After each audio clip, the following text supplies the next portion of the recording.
Bonjour à toutes et à tous. Aujourd'hui, nous sommes le samedi 16 août 2025. Bienvenue sur ma chaîne YouTube Lucien Sainte-Croix, dédiée aux prédictions de voyance, actualité dans sa généralité. Pour les personnes qui désirent une consultation de voyance par téléphone, vous avez mes coordonnées qui sont inscrites en face de vous. Vous avez dans la description mon adresse mail si vous voulez m'envoyer des photos pour un lieu, pour une étude sur le plan énergétique, sur un objet ou sur une personne. Je fais des études soit en géobiologie, soit en bioénergétique et rééquilibrage des chakras, du plan de l'aura, etc. Bon, vous pouvez regarder sur mon site internet, vous avez toutes les prestations qui sont présentées. Alors déjà, pour les personnes qui souhaitent effectivement avoir certains sujets de vidéo, vous pouvez me les suggérer dans les commentaires ou me les envoyer directement par mail. J'arrive à les dérouler au fur et à mesure du temps. Voilà, aujourd'hui, un sujet très important, un sujet qui nous porte à cœur parce que ça va être une suite, à mon avis, qui va être quand même assez explosive dans une courte durée.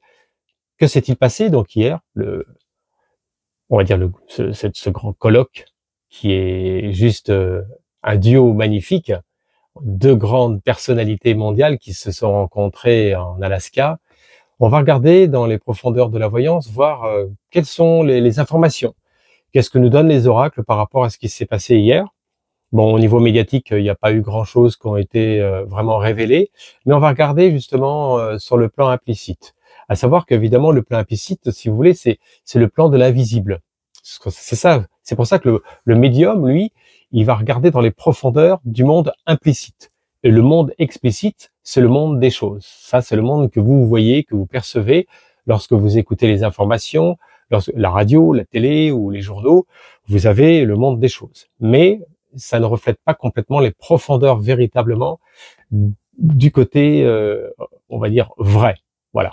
Donc, on part sur ce sujet-là déjà, et je vais poser la question entre Monsieur Donald Trump et puis Monsieur Vladimir Poutine. Cette rencontre, qu'est-ce que ça a donné réellement? Est-ce qu'il y a eu des bons échanges et éventuellement la suite, parce que c'est ça qui nous intéresse. Quels vont être, si vous voulez, les événements à venir suite à cette grande rencontre? Alors, vous vous souvenez, dans la vidéo précédente, sur l'oracle des couleurs, l'oracle d'arc-en-ciel, sur cet oracle-là, voyez, vous vous souvenez, j'avais sorti une carte où il y avait la montagne, il y avait un côté aride. Et je vous ai dit, ça va être un endroit très isolé, et il y a des montagnes. Mais bien avant que les informations donnent, si vous voulez, le lieu. Parce que le lieu, au départ, c'était pas cet endroit-là qui était divulgué au niveau des médias. Donc, vous voyez, les oracles, surtout cet oracle-là, il est relativement précis. Les montagnes, côté aride, un endroit isolé. L'Alaska, écoutez, vous voyez, cet oracle-là. De toute façon, cet oracle-là, pour moi, il est juste incroyable au niveau des révélations profondes, hein. Il n'y a aucun oracle qui m'a donné des détails aussi précis des lieux, des événements, etc. Voilà. Donc, je tenais à vous le dire parce qu'il y a une personne qui m'a demandé de présenter les oracles. Présenter les oracles, ça nécessite de faire une vidéo quand même qui soit assez longue pour entrer vraiment dans la connaissance de différence entre le tarot et l'oracle, etc. Donc, on va regarder, on va faire une coupe dans un premier temps. Cette rencontre en Alaska entre Donald Trump et puis Vladimir Poutine. Y a-t-il eu des échanges constructifs, positifs, fort possible? En tous les cas, moi j'ai toujours perçu qu'ils avaient envie d'échanger plus au niveau du commerce, au niveau du business ensemble, et que Donald Trump, lui, ça l'intéresse. C'est pas que ça l'intéresse pas, mais oui, il a envie vraiment d'en finir avec cette histoire rapidement. Alors on va regarder, on fait une coupe d'Alaska entre Donald Trump et puis Vladimir Poutine.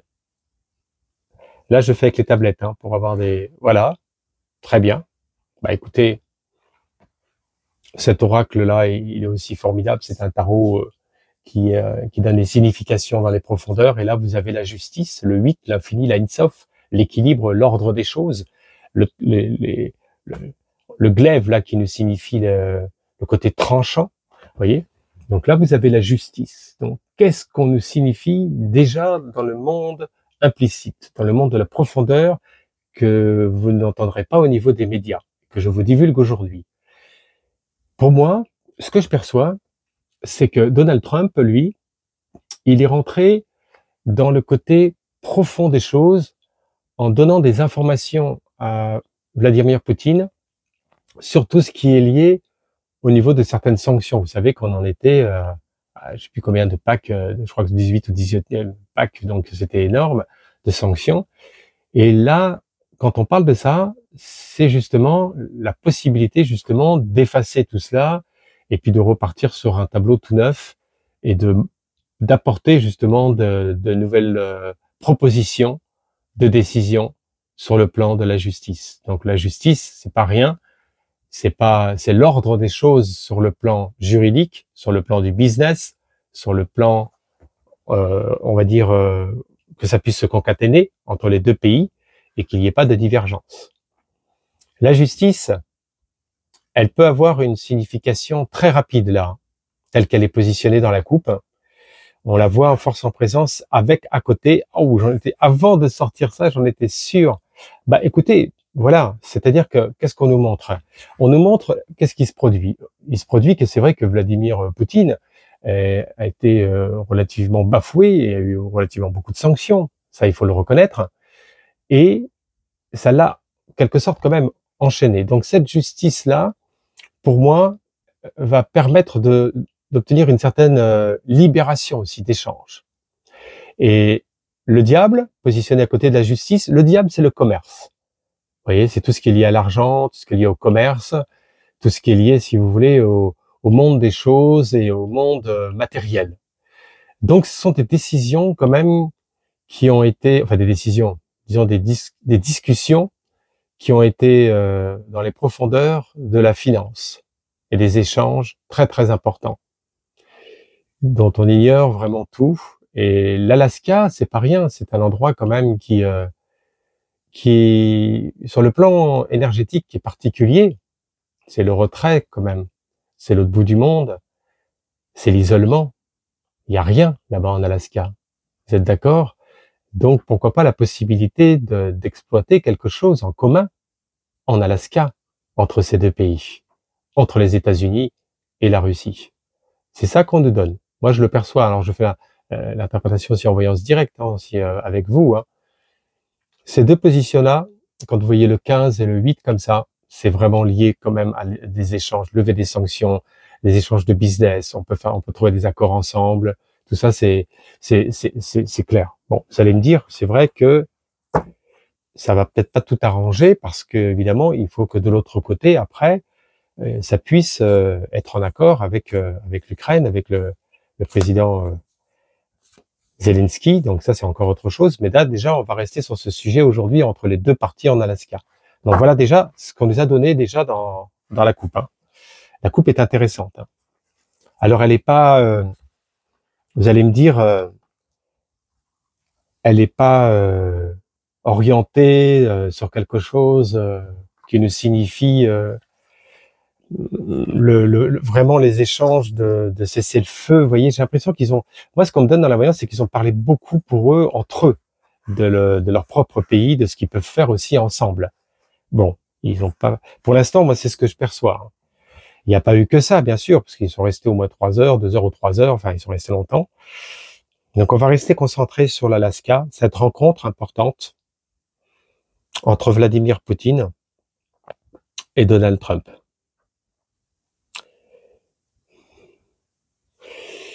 Alors, Vladimir Poutine et Donald Trump en Alaska hier. Vladimir Poutine. Force en présence. L'ermite, l'action. Le détachement. Pour moi, il y a quelque chose de nouveau qui est en train de se préparer. Vous voyez, l'ermite, le détachement. Là, on est sur Saturne et Neptune. Là, on parle plus au niveau des gens qui ont certaines connaissances. Donc, l'ermite, si vous voulez, c'est une fin de cycle. Donc, on arrive à une fin de cycle de quelque chose. C'est sûr. Parce qu'après, on arrive à la roue de fortune, au 10, donc le mouvement et un nouveau cycle qui démarre. Donc, pour moi, les deux parties, là, ils en ont effectivement marre de toute cette histoire et ils souhaitent profondément que quelque chose puisse apporter vous voyez quand vous voyez la lanterne, un nouveau chemin, une nouvelle orientation, comme je l'ai dit souvent. Et cette nouvelle orientation, elle a été explicitée auprès des deux parties. C'est clair et net. Mais l'ermite, quand on voit le détachement comme ça, avec Saturne et Neptune, la prudence, l'un et l'autre restent prudents par rapport à ce qui pourrait être éventuellement décidé auprès de l'Ukraine. Vous voyez, et la Lune, nous avons la Lune, donc là c'est l'action, force en présence, action. Là on est dans l'obstacle, la Lune avec les deux tours, l'éclipse comme ça, et le loup comme ça qui appelle les esprits, c'est symbolique, nous montre encore les facettes encore de l'obscurantisme, que loin de là tout peut être réglé, et on n'est pas encore dans la clarté, dans le soleil. On est encore sur un plan lunaire. La Lune est un satellite qui tourne autour de la Terre à un cycle d'environ 28 jours. Elle nous montre ses faces. Parfois, il y a la nouvelle Lune, donc il y a l'absence de Lune dans le ciel. Parfois, il y a la pleine Lune, donc là il y a la force polarisée par le Soleil. Donc, on nous signifie encore des cycles. Vous voyez, on nous signifie encore des cycles avant qu'il puisse y avoir ce nouveau chemin. Et la Lune, elle nous signifie encore la conscience, c'est-à-dire encore encore, on va dire encore certains blocages pour qu'il puisse y avoir vraiment un cessez-le-feu, qu'il puisse y avoir vraiment après la paix, qu'il puisse y avoir une clarté dans tout cela. Donc l'obstacle, pour moi, si je vous la traduis, c'est par rapport à l'Ukraine, par rapport au président. Il serait d'accord sur certaines choses, mais pas sur tout. Et donc ça va créer encore de l'ambiguïté par rapport à ça. Autant que les deux parties, Vladimir Poutine et puis Donald Trump. D'ailleurs, c'est ça que je voulais vous dire en voyance, parce que moi je fais beaucoup attention à la symbolique des choses.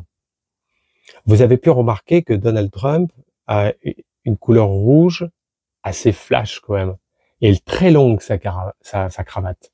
Elle est très longue. Et ça représente la voix, la langue. Quand vous regardez le mat, par exemple le fou, regardez bien.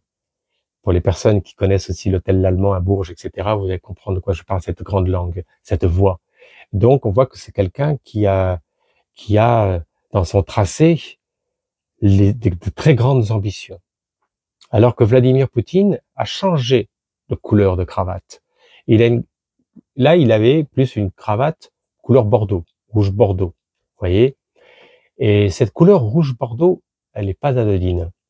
Elle reflète en alchimie quelque chose de très particulier.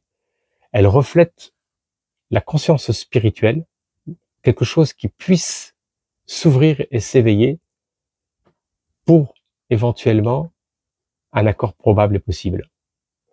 Tant qu'il était dans le noir, quand je dis tant qu'il restera dans le noir, ce sera pas bon. Je vous rappelle, je vous ai toujours dit ça. Et là, ce rouge bordeaux nous signifie quand même une nouvelle orientation de fréquence de résonance dans son esprit. Très intéressant ça. Donc, autant que l'autre, il aime briller, on le sait bien, paraître, briller, que Vladimir Poutine est encore dans le côté, on va dire, j'allais pas dire de la méfiance, mais il se positionne à écouter, entendre et surtout voir comment les choses vont évoluer dans le temps, c'est-à-dire demain et après-demain. Il est méfiant, on va dire le terme c'est plutôt méfiant ou oui, je le vois comme ça. Il est dans la méfiance par rapport à la Lune que je perçois, c'est-à-dire par rapport au positionnement de l'Ukraine vis-à-vis de l'Europe, parce que ça c'est encore un sujet qu'on pourrait éclaircir. Mais en tous les cas, si on reste positionné par rapport à l'Alaska, par rapport à ce qui s'est passé, pour moi il s'est passé quelque chose qui est plutôt favorable entre les deux parties, c'est sûr. Mais même avant ça, je vous l'avais dit dans toutes les anciennes vidéos depuis plusieurs temps, et pourtant on était dans des conflits, c'était très conflictuel entre les deux pays, et je me suis dit non, les deux vont se réunir, vont fusionner et vont faire du business ensemble. Vous vous souvenez de ça? Faut vous souvenir Il y a des commentaires qui m'ont été laissés. Ils m'ont dit, oui, Lucien, je regarde les vidéos, je les suis, je prends les notes, et vous aviez effectivement dit cela. C'est trop facile de le dire au moment où c'est sorti. Moi, j'avais sorti ça il y a déjà plusieurs temps en arrière. Et je reste sur ma position par rapport à ça. Je le reste dessus. C'est ça qui va être un petit peu conflictuel. Pour ça qu'on voit la lune. Alors là, après, nous avons le magicien. Ça, le magicien, de toute façon, on le sait, le battleur, le magicien, ce qui est en bas est à l'heure, c'est Donald Trump qui est là et qui essaie de trouver par n'importe quel moyen la possibilité de pouvoir changer les choses rapidement. Et il le souhaite avec foi et volonté et cœur, ça c'est sûr. Pour lui, le côté conflictuel, je vous l'ai dit, ça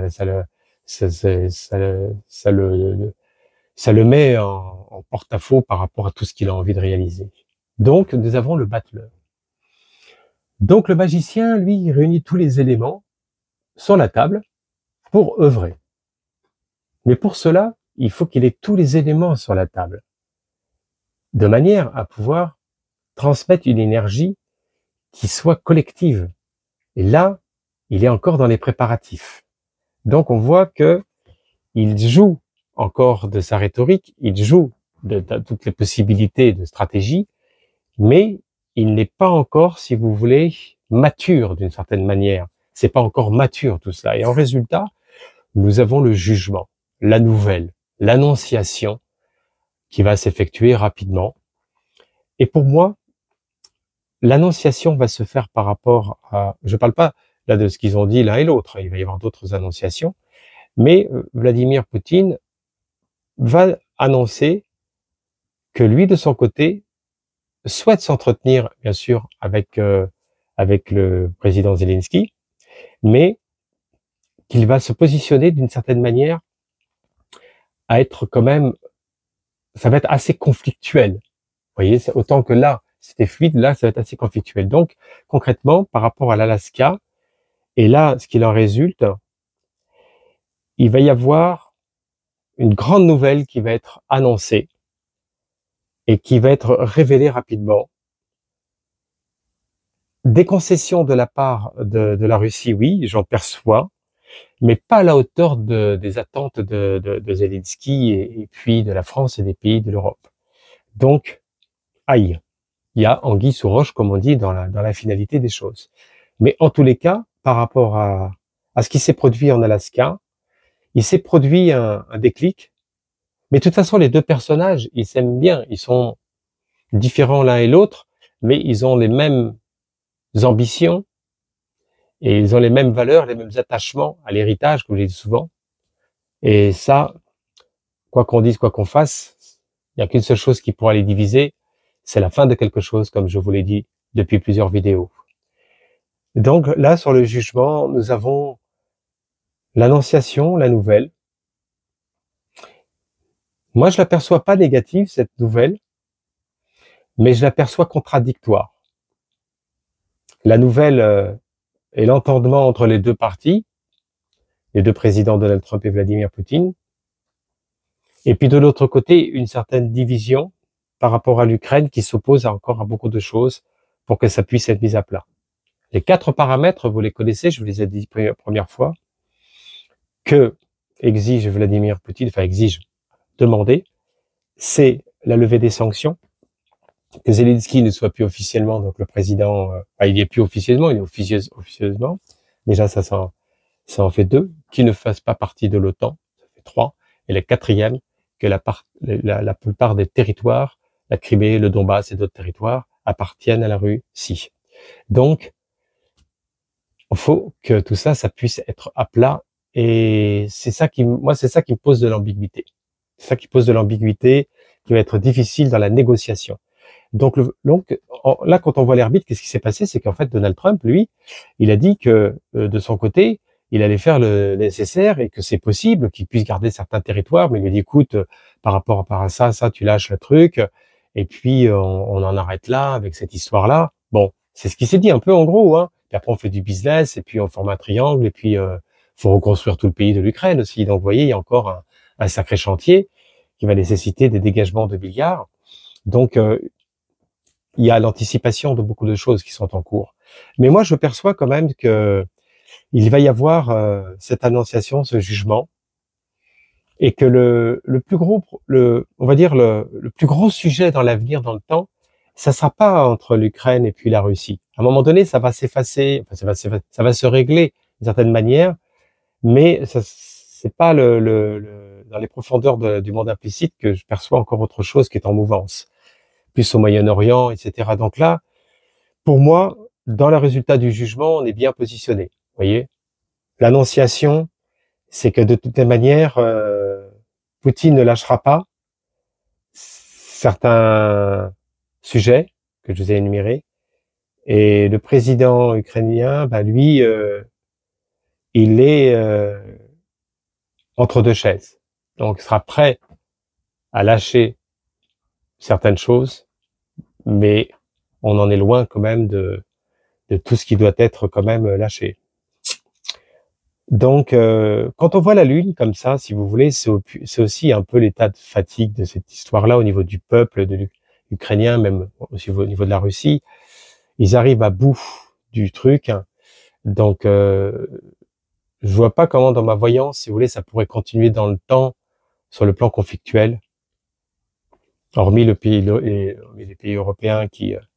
mais bon, ça paraît quand même voué quand même à l'échec au vu même des préparatifs que cela... Enfin, moi je perçois que de toute façon, Donald Trump, lui, il est reparti avec des indicateurs, c'est sûr, et Vladimir Poutine, il est reparti avec des bons indicateurs, des choses que l'on ignore, qui sont rentrées dans les confidences et dans les secrets d'État.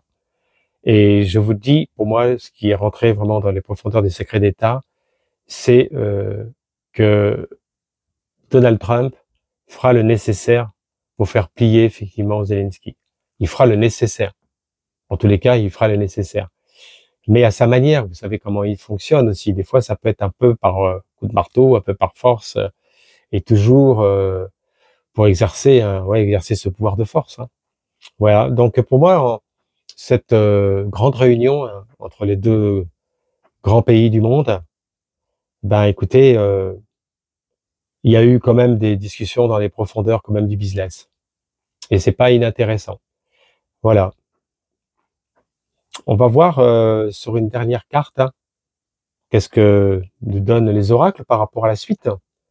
L'Alaska, donc suite à cette rencontre entre Vladimir Poutine et Donald Trump, on va voir un peu celle-ci. On va voir qu'est-ce qu'on nous donne. Voilà, le mat, le fou. Le mat est très intéressant. On peut le considérer soit comme la personne qui a reçu l'initiation finale, donc qui a reçu l'illumination, la grande lumière, à travers son travail des transmutations. Il a réussi le troisième œuvre, donc il a réussi la pierre philosophale. Et là, vous voyez, quand on voit le papillon comme ça, regardez bien comme on voyait cette lame comme ça, c'est pointé vers l'esprit du ciel et de la divinité. Et la couleur du papillon, couleur violette comme ça, représente bien sûr le chakra coronal, donc entre l'esprit et la conscience du supramental, l'esprit supérieur. Donc le mat, lui, il est positionné comme ça. Pour moi, c'est aussi le personnage, là c'est on parle sur le plan initiatique, hein, mais sur le plan grossier, c'est le personnage qui va un peu dans tous les sens et qui cherche son chemin et qui a tendance, et si vous voulez, à ne pas être orienté aussi. Vous voyez? Mais Donald Trump, lui, pour moi, il sait s'orienter, mais il s'oriente à travers plusieurs directions pour voir qu'est-ce qui ressort un petit peu là-dedans. Et puis après, comme c'est un peu mettre un peu le feu à droite et à gauche, et puis après, trouver des solutions pour éteindre. C'est un peu son mode de fonctionnement qui n'est pas complètement, si vous voulez, négatif, parce qu'il a fait remuer quand même beaucoup de cendres. Donc on voit le mat, c'est encore lui, c'est encore Donald Trump qui continue effectivement à déployer de l'énergie. Mais quelle énergie! Il déploie énormément d'énergie au vu même et il a intérêt, comme je vous l'ai dit, parce que c'est vrai qu'il y a une course contre la montre qui est en cours et les taux se resserrent de plus en plus, que ce soit au niveau de la population américaine, que ce soit au niveau des personnages très importants qui sont autour de lui, qui l'ont mis en garde par rapport à, si vous voulez, au plan sécuritaire. Donc tout ça, il le sait. Hein. Voilà, donc eh ben, écoutez, le mat encore comme ça, il y a des grosses divergences, mais en tout cas, il y a une grosse annonciation qui va se faire, c'est sûr. Voilà, ben, en tous les cas, on va continuer sur la suite après, parce qu'il va y avoir la rencontre qui va se faire entre Zelensky, Poutine, certainement, et Donald Trump, donc il va certainement y avoir une organisation d'un trio. Et là, ça va commencer évidemment à être assez tendu. Mais en tous les cas, pour hier, c'était pas tendu, non, ils sont sur la bonne vibration, ils sont sur la bonne fréquence de résonance. Voilà, bah écoutez, on va regarder sur les secrets de l'amour, secrets d'un jour, secrets pour toujours, la bonne guidance. Vous voyez, le monde implicite, c'est un monde particulier. Hein, quand vous voyez le diable comme ça et la justice, ah là, ça nous dépasse. Hein, ça les dépasse complètement. Là, on ne parle pas simplement que de petites choses sur les plans financiers. Là, on parle de gros sous. Hein. Alors, je vous invite à vous abonner à la chaîne, la petite icône là, à liker la vidéo, vous la boostez, parce qu'en la boostant, vous augmentez le référencement et ça, c'est très bien pour la chaîne. Laissez-moi un commentaire ou des commentaires et des suggestions de vidéos comme vous faites d'habitude. Allez, on fait une coupe pour un message du jour, l'amour pour toujours, pour vous. Alors, qu'est-ce qu'on nous donne? Ah bah, décidément, j'ai la coupe devant vous. Hein. Vous allez me dire que c'est vrai que les guides sont parfois assez incroyables. Et ils nous révèlent des significations qui sont parfois tout le temps étonnants. C'est tout le temps étonnant. Même si ça fait 35 ans que je pratique ce métier, il y a toujours des grandes surprises. Et la joie des surprises, elles sont toujours la bienvenue. Regardez, vous avez, je vais voir, montagne russe. Ah ouais. Alors on parle bien, tout à l'heure on parlait bien des deux pays. Et là, on nous montre un cœur et montagne russe. Eh ben, montagne russe, si vous voulez, nous signifie que parfois nous sommes en bas et parfois nous sommes en haut. Et on redescend et ça remonte et ça redescend. Et en forme de cœur comme ça. Mais là, contrairement à une autre lame, le cœur, il n'est pas entravé. On voit que le cœur est fluide et que la montagne russe n'est pas entrecoupée. Donc il y a un fluide qui circule. Il y a une énergie qui est régulière en forme de cœur. La montagne russe représente notre conscience, même à travers les cycles lunaires, qui nous portent défaut aussi dans notre conscience par rapport à l'attention, la concentration, le sommeil, le stress, l'excès de stress. La lune influe énormément, surtout pour les personnes qui sont assujetties à une hypersensibilité. Donc la montagne russe nous donne le fait d'accepter aussi parfois que il y a des jours avec, il y a des jours sans. Et qu'il faut pas mettre tout le temps, si vous voulez, le jour sans comme quelque chose qui est dans les profondeurs des basses énergies. L'acceptation est la meilleure solution pour éviter de descendre en énergie basse. Donc les montagnes russes, eh ben écoutez, qu'est-ce qu'ils veulent nous dire? C'est un message à double tranchant. On parlait d'un sujet entre la Russie et les États-Unis. Là, on demande une carte de bienveillance, un message du jour, un message d'amour, un message pour toujours, et on nous parle de montagnes russes. Peut-être pas porter de préjugés par rapport à des choses aussi. Peut-être pas écouter tout ce qu'on nous dit et faire attention à ne pas avoir trop de jugements qui soient extrêmes. Il y a ça aussi. C'est ce qu'on peut nous transmettre aujourd'hui. Donc la montagne russe en forme de cœur comme ça, c'est une énergie qui circule et qui est régulière et qui nous donne une invitation à l'acceptation. Voilà, le message, le mantra, c'est l'acceptation des défis et des difficultés de la vie qui sont parfois des entraves et qui nous amènent à être au plus bas. Bien entendu, l'herbe n'est pas plus verte ailleurs. Croyez-moi, nous vivons toutes et tous des passages, des cycles qui sont difficiles.